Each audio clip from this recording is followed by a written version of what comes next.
Et nous aussi, dans le temps dans lequel nous sommes, avec tout ce modernisme qui est venu bouffer la foi que les apôtres avaient vraiment laissée comme héritage, parce qu'aujourd'hui, il y a le modernisme qui s'est attaqué à la véritable foi. Or, la foi qui a été transmise au sein une fois pour toutes, cette foi ne peut pas être altérée, ça ne peut pas être quelque chose de modernisé, non, ça doit être authentique. Eux, ils durent aller à la Pentecôte, ils durent aller à la chambre haute, ils durent prier, intercéder, parce que Dieu leur avait promis. Si Dieu vous a promis, Dieu vous donnera le baptême du Saint-Esprit. Si Dieu vous a promis de donner la puissance, vous recevrez une puissance. Acte 1:8, la promesse est là. Vous recevrez une puissance. Et sans la puissance, vous n'allez pas être fort dans la bataille. Vous n'allez pas être fort dans le combat. Vous n'allez pas être fort contre les esprits mauvais. Parce que les esprits méchants sont sur le terrain. Vous allez professer être des chrétiens, mais vous ne pourrez pas résister ou vous attaquer aux démons de la démonologie qui existent et qui sont réels. Vous ne pourrez pas garder cette foi face à toutes les tentations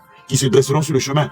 Vous avez besoin d'une expérience. Et c'est pour cela que Dieu, voyant tout ce que les apôtres avaient fait, le ministère avant le baptême du Saint-Esprit, il leur a quand même dit, pour un succès et de l'évangélisation et de votre vie chrétienne, ne vous éloignez pas de Jérusalem. Et quand quelqu'un croit, un jour je causais avec quelqu'un et je lui parlais du Seigneur, lui était en train d'évangéliser, pourtant il n'avait pas encore été baptisé. J'ai dit, mais si vous n'avez pas encore été baptisé, il ne vous incombe pas d'apporter l'évangile, parce que vous ne savez pas ce qui se passe.